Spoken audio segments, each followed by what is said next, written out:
یو ملګری دا پوښتنه کړې ده چې دا حدیث شته چې د چهارشنبې په ورځ باندې چې څوک کار شروع کوي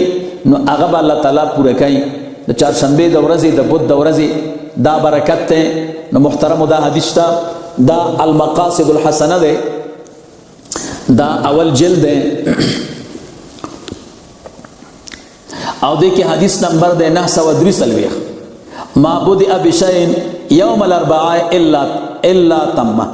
دا څه شی نشته چې د چهارشنبې په ورځ شروع شي مګر هغه پوره کیږي د دې حدیث متعلق یو خبره کوي چې دا حدیث کې دا مسله ده دا مسله ده لیکن دې خبره کې اتفاق دی اتفاق دا دی چې دا چهارشنبې ورځ د برکتي ورځ ده او دې کې چې یو کار شروع شي الله تعالی پوره کوي او دغه حدیث دې کې راغلی دی دا المقاصد الحسنه دی اول جلد دی 300 او اویایمه صفحه ده لہذا جابر صاحب روایت کې چراغله ده نو هغه علما دا جواب کوي د جابر صاحب د روایت چې هغه په ابتدا کې و او رستو چې ده د رسول الله مبارک صلی الله علیه وسلم د امتنا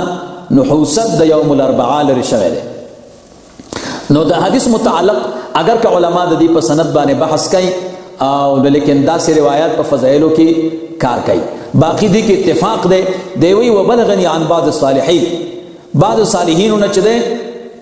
ما تر رسیدل دا چې څوک د چهارشنبې په ورځ باندې کار شروع کی دا برکتی ورځ د الله تعالی پوره کوي نو دا د کې اختلاف دی چې دا حدیث ته کدا د اولیاء او د بزرګانو خبره ده نو د اولیاء او د بزرګانو په خبره کې اتفاق او د حدیث متعلق د دې اختلاف دی لیکن حدیث ته حدیثو په کتابونو کې شته د دې سند باندې علما بحث کوي دا سره روایت په فضایل باندې صحیح